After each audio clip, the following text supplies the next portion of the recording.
கிரியா யோகம் ஒரு பார்வை. மகாவதார் பாபாஜியுடைய கிரியா யோகம் அப்படின்னு எடுத்துக்கினா நம்ம அதில் ஒரு சிறிய ஒரு பார்வை நம்ம இந்த வீடியோவில் பார்ப்போம். சித்தர்கள் அது மட்டுமல்ல, சாதாரண மானுட பிறவிகள் சாதாரணமாக வாழ்கிற இன்னைக்கு பார்த்திங்கன்னா 18 சித்தர்களை பற்றி, போகர், புலிப்பாணி, அகத்தியர், இப்படி 18 சித்தர்கள் மட்டும் இல்லாமல் இன்னும் நிறைய சித்தர்கள் மறைக்கப்பட்டதற்கு காரணம் என்ன?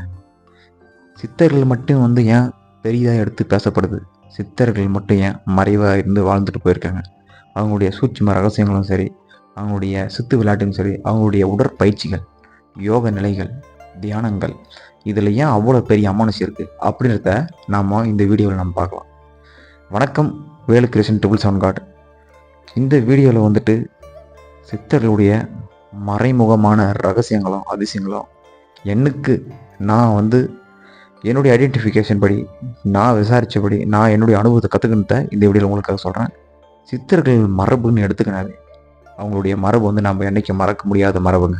அவங்களுடைய உணவு முறைகளை நம்ம எடுத்துக்கிட்டாவே அவங்களுடைய உணவு முறைகளும் ரொம்ப தவிர்க்க முடியாதது ஒன்று. ஏன்னா இன்றைக்கி உலகத்தில் பார்த்திங்கன்னா எல்லோரும் உண்ணக்கூடிய உணவு வேறுபட்டிருக்கும். அது மட்டும் இல்லாமல் மாறுபட்டிருக்குங்க. என்ன காரணம் அப்படின்னு பார்த்திங்கன்னா, ஃபாஸ்ட் ஃபுட்டு எல்லாமே கெமிக்கல்ஸ். அந்த ஃபாஸ்ட் ஃபுட்டை சாப்பிட்றதுனால நமக்கு ஒரு ஆரோக்கியம் கிடைக்குதா? கிடையாது. ஆரோக்கியம் கிடைச்சாலுமே அது நமக்கு நன்மையை கொடுக்குதா? இல்லை. அப்படி என்ன தான் தருது? நோய்களை மட்டும்தான் தரும். ஆக சித்தர்கள் என்ன பண்ணியிருக்காங்க அப்படின்னு நம்ம கொஞ்சம் பின்னாடி போய் பார்ப்போமே.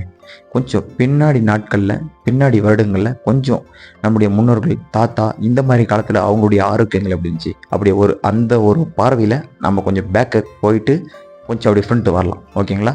இப்போ நம்முடைய தாத்தா அவங்களும் நமக்கு ஒரு விதமான முன்னோர்கள் தான், அவங்களும் நமக்கு சித்தர்கள் தான்.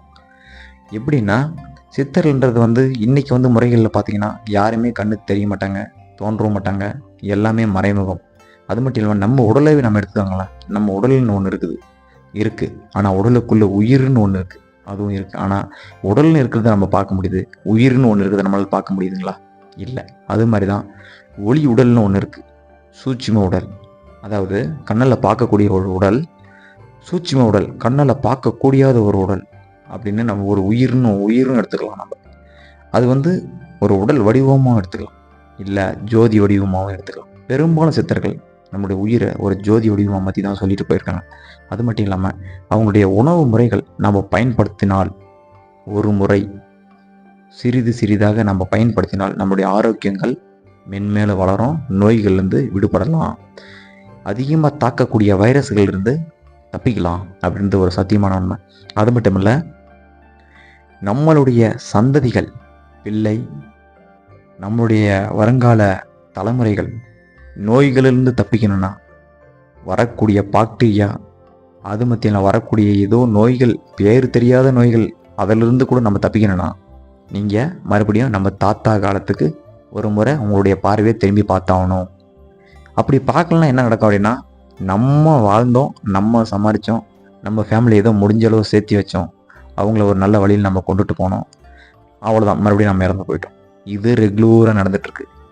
எப்போ உலகத்தில் அந்த மனிதன் பிறப்பு எடுத்தானோ, எப்போ ஒரு வயதில் முதல் முதுமை வயது வரை அவனுடைய ட்ராவல் வாழ்க்கையில் பயணிச்சிச்சோ அப்போவே இந்த விதியும் கர்மாவும் ஆரம்பித்தாச்சு. ஸோ இதில் நமக்கான உண்மை விஷயங்கள். இதனால் நான் ஏன் அந்த வீடியோவில் சொல்ல வரேன்னா, இது ரொம்ப முக்கியமான வீடியோ. இதை முழுசாக பார்த்தா தான் நம்மளுடைய தலைமுறைகளை நம்ம பாதுகாக்க முடியும். பாதுகாக்கிறதுக்கான ஒரு பெரிய ஒரு தூணை நம்ம வளர்த்து வச்சுட்டு போக முடியும். ஒரு பெரிய ஒரு கல் தூண், அது என்றைக்கும் உடையாது, நிலையானது. அதுபோல் எப்படி ஒரு விக்கிரகம், சிலைகள், இறை சிலைகள், இறைவனுடைய சிலைகள் எப்படி சாதாரண மரக்கட்டைகளாலோ, இல்லை சாதாரண ஒரு மண்ணாலோ, இல்லை சாதாரண ஒரு ஏதாவது ஒரு பொருட்களாலோ செய்யப்படுதோ, அது காலப்போக்கில் கரைந்து காணாமல் போயிடும். அது மட்டும் இல்லாமல் ஏன் கற்சிலைகளால் செய்கிறாங்கன்னா, அது ஒரு உயிராக்கப்பட்டு அதோடைய பிரபஞ்ச ஆற்றல்கள் ஒன்றாக குவிக்கப்பட்டு அது மூலிமா நம்மளுக்கு ஒரு பாசிட்டிவ் எனர்ஜி உருவாகணும். அது மூலிமா நம்மளுக்கு ஒரு அருவம்னா எதுவுமே தெரியாத ஒன்று, உருவம் எதுவுமே இல்லாத ஒரு பொருளை அங்கே இந்த இறை இருக்குது, வணங்கு அப்படின்னு நம்மளோட மனசு ஏற்றுக்காது. ஏதோ ஒரு நபர் நிற்கிறாரு, அந்த நபர் பேர் அவனுடைய பேரை கூப்பிட்டு இங்கே வாங்க அப்படின்னு கூப்பிட்டா நம்ம கண்ணுக்கு தெரியுது, அந்த நபர் வருவார், நம்மகிட்ட பேசுவார்.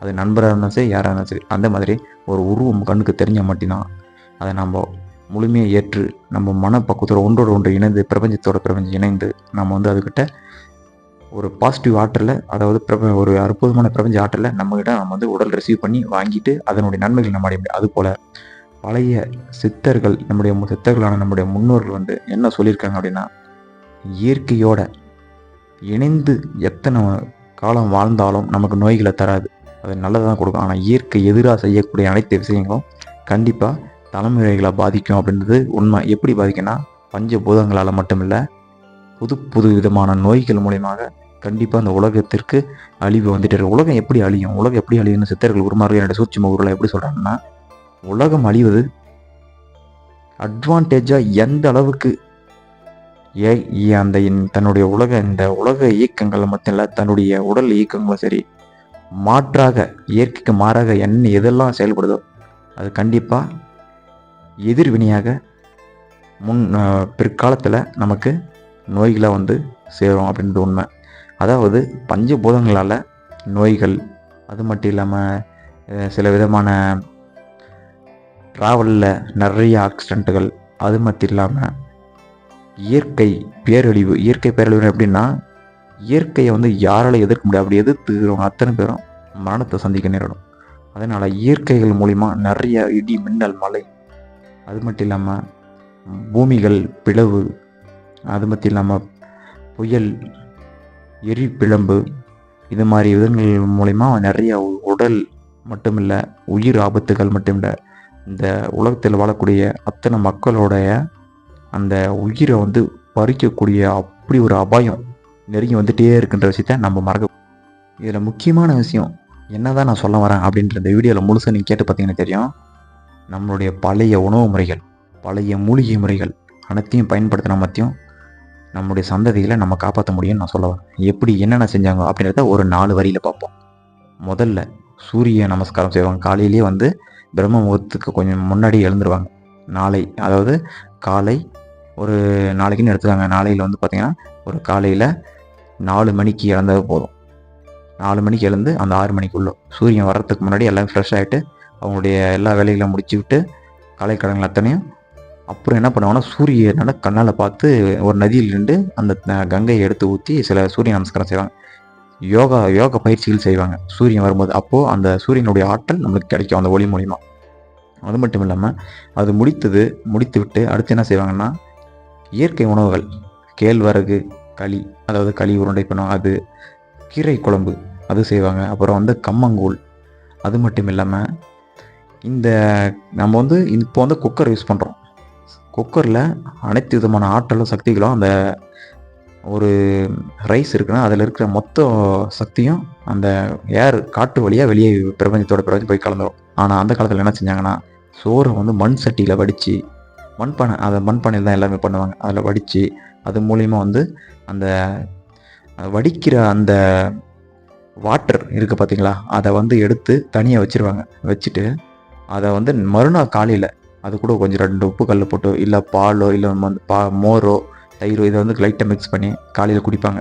அதோட கொஞ்சம் சோறு, அது ரைஸ் போட்டு அதை கலக்கி சாப்பிடும்போது அப்படி ஒரு எனர்ஜி கிடைக்கும். அதை வேஸ்ட் பண்ண மாட்டாங்க. இந்த காலத்தில் அது எல்லாமே தவிர்த்து விட்டு நம்ம செய்யக்கூடிய அனைத்து விஷயங்கள் வந்து பார்த்திங்கன்னா, நோய்களை வந்து சீக்கிரமாக நம்மக்கிட்ட வந்து சேர்க்கறதுக்கான வழிகளை தான் நம்ம பார்த்துட்ருக்கோம். ஃபாஸ்ட் ஃபுட்டு அது மட்டும் இல்லாமல், ஆனால் எல்லா வகையான ஃபுட்டுகளை நான் குறை சொல்லலை. நம்ம பழைய உணவு முறைகளை கடைபிடித்தாவே 80% நோய்கள்லேருந்து வெளிப்படலாம். அது மட்டும் இல்லாமல் மூலிகையும் பயன்படுத்தியிருக்காங்க. ஓரிதழ் தாமரை அப்படின்னு ஒரு மூலிகை எடுத்துக்காங்க. நமக்கு வந்து உடல் ஆன்ம பலத்தை அதிகமாக கொடுக்கும். அப்புறம் வந்து பார்த்திங்கன்னா கோபுரம் தாங்கி. நம்ம கோபுரம் தாங்கினா பார்த்திங்கன்னா கோபுரம்ன்ற பேரில் இருக்கும். கோபுரம் எப்படி இருக்கணும்னா தாங்கி உயிர்மணிக்கும், பார்க்கறதுக்கு அழகாக இருக்கும். அதுமாதிரி முதுகெலும்புகளை நல்லா கோபுரம் மாதிரி தாங்கி பக்கத்தில் இருக்க எலும்பு அதெல்லாம் வந்து ரொம்ப சக்தியை கொடுக்கும். அது மட்டும் இல்லாமல் கீழா நெல்லி, அதுக்கப்புறம் வந்து பார்த்திங்கன்னா இந்த மஞ்சள் கமலெல்லாம் வரத்துக்கு வந்து பார்த்திங்கன்னா வந்து இந்த நுரம்பு பிடித்தலை அப்படின்னு சொல்லுவாங்க. அந்த மூலிகைகள் அதெல்லாம் அந்த மூலிகை விஷயங்கள் அத்தனையும் பயன்படுத்தியிருக்காங்க. அதுக்கப்புறம் தியானங்களை ரொம்ப எல்லா சித்தர்களும் கடைபிடித்த ஒன்று தியானங்கள். அந்த தியானங்கள் எல்லோரும் ஒரு நிமிடம் அமைதியாக கண்மூடி உக்காந்து நம்ம மனசை அமைதியாக 1 நிமிடம் சிறிது நேரம் அமைதியாக வச்சிங்கன்னா போதும், அதில் அப்படி ஒரு பவர் கிடைக்கும். மனசுக்கு அற்புதமான ஒரு சக்தியும் கிடைக்கும் பிரபஞ்சத்திலிருந்து. எல்லோரும் வானத்தை பார்த்தபடி இருப்பாங்க. ஏன் தெரியுங்களா? பூமியை பார்த்தபடி இருந்தால் அந்த பூமியில் இருக்கிற அந்த ஆற்றல், கெட்ட எண்ணங்கள், கெட்ட பதிஞ்சிருக்கிற அனைத்து விதமான நெகட்டிவ் எல்லாமே அந்த இடத்துக்கு அந்த பாசிட்டிவ் இடத்துக்கு தகுந்தாப்புல அந்த ஆராசு வேறுபடும். அந்த மாதிரி ஆகாயத்தில் சுத்த வெண்மை, அந்த வெண்மை, அந்த நீல நிறம் அது கண்ணில் பார்க்க, அதே கடலில், அந்த கடல்லாம் அதே கலர் தான் நீளம். அந்த ஆகாயத்தை பார்க்கும்போது நமக்குள்ளே இருக்கிற அந்த வாயு ஆற்றல், அதாவது பிரபஞ்ச அந்த ஆற்றல் கண் வழியாக நமக்குள்ளே இருக்கிற கெட்ட எண்ணங்களை அப்படியே வாங்கிக்கிட்டு பாசிட்டிவ் எனர்ஜி, அந்த அற்புதமான அந்த பவர், மேக்னெட்டிக் பவர், அதாவது மேக்னெட்டிக்னா அது ஒரு பிரபஞ்ச சக்தி ஆற்றல். நமக்கு அது கையால் உணர முடியாது தொட்டு, ஆனால் ஃபீல் பண்ண முடியும் அந்த எனர்ஜி. எப்படி ஒரு மேக்னெட்டு, 2 ஆப்போசிட் ஒரு மேக்னெட் இருக்குது, தள்ளி போகிற மாதிரி விசைகள் நம்ம தள்ளணும்னா இடையில இருக்க அந்த வேவ்ஸ் பார்த்தீங்கன்னா நம்ம கண்ணுக்கு தெரியாது. அந்த மாதிரி ஒரு விதமான அற்புத அந்த எனர்ஜி நமக்குள்ளே இறங்குறத நம்ம நல்லா ஃபீல் பண்ண முடியும். அதனால தான் இயற்கை சம்மந்தப்பட்ட விஷயங்கள் மட்டும் இல்லாமல் நம்ம பழைய உணவு முறைகள், தாத்தா பாட்டிகள் அவங்க பயன்படுத்தி அந்த உணவு முறைகள் கடைபிடிக்கிறதுனால நம்ம நோய்கள் எதுவும் தாக்காது, நம்ம நோய் எதிர்ப்பு சக்தியோட ரொம்ப நாள் வாழலாம், நம்ம தலைமுறையும் காப்பாற்றலாம் அப்படின்றத இந்த பழைய உணவு முறைகளை யாரும் மறக்கக்கூடாது அப்படின்றதுக்காக மட்டும் இல்லை. தியானங்கள் எல்லோரும் முதல்ல ஆரம்பிச்சது அகல் விளக்கு, அப்புறம் நாந்தல் விளக்குன்னு கேள்விப்பட்டிருப்பீங்க. அதுக்கப்புறம் எல்இடி லைட், எலக்ட்ரிஷன் எல்லாமே வந்துச்சு. ஆனால் அகல் விளக்கை ஏன் பயன்படுத்துகிறாங்கன்னா அது ஒரு விதமான காற்றில் இருக்கிற அணுக்களை உடச்சி பாசிட்டிவாக பண்ணிவிடும். நெகட்டிவ் இருக்கிறதையும் உடச்சி பாசிட்டிவ் பண்ணிவிடும். எல்லா இடத்துலையும் அகல் விளக்கு இல்லாத ஒரு இடமே பார்த்துருக்கோம். எத்தனை தான் எல்இடி வந்தாலும் அந்த தீப ஒளி ஏற்றுறதுக்கான ஒரு மங்களகரம், அதை பார்க்கும் போதே நமக்கு ஒரு பாசிட்டிவ் எனர்ஜி உருவாக்கிட்டே இருக்கும். அந்த இடத்துல பாசிட்டிவ் ஆர்டரை உருவாக்கிட்டே இருக்கும். எவ்வளோ தான் நம்மளுடைய டென்ஷனோடு வந்தாலும் 6 மணிக்கு மேலே விளக்கேற்றுவாங்க பாருங்கள் எல்லா வீட்லையும். எதுக்கு தெரியுங்களா? அந்த எண்ணங்கள் எத்தனையோ டென்ஷன் உள்ளே வரும்போது அந்த டென்ஷன் எல்லாம் ரூமுக்குள்ளே பரவி கிடக்கும். அந்த பரவி கிடக்கிற அந்த கெட்ட ஆற்றலை உடச்சி ப்ளஸ் மைனஸ் உடச்சி அதை பாசிட்டிவாக பண்ணி விடும். அப்போது நம்மளுக்கு நல்ல விதமான ஒரு ஆற்றல் கிடைக்கும். நறுமணமான ஒரு பொருட்களை பயன்படுத்துறதுனால நம்மளுக்கு ஒரு நல்ல ஒரு மைண்டு, பாசிட்டிவ் ஒரு ஹாப்பினஸை கொடுக்கும். இது மட்டும் இல்லை, இன்னும் பழைய மூலிகை முறைகளும் பழைய ரகசிய முறைகளும் வரக்கூடிய பதிவிடுகின்றேன்.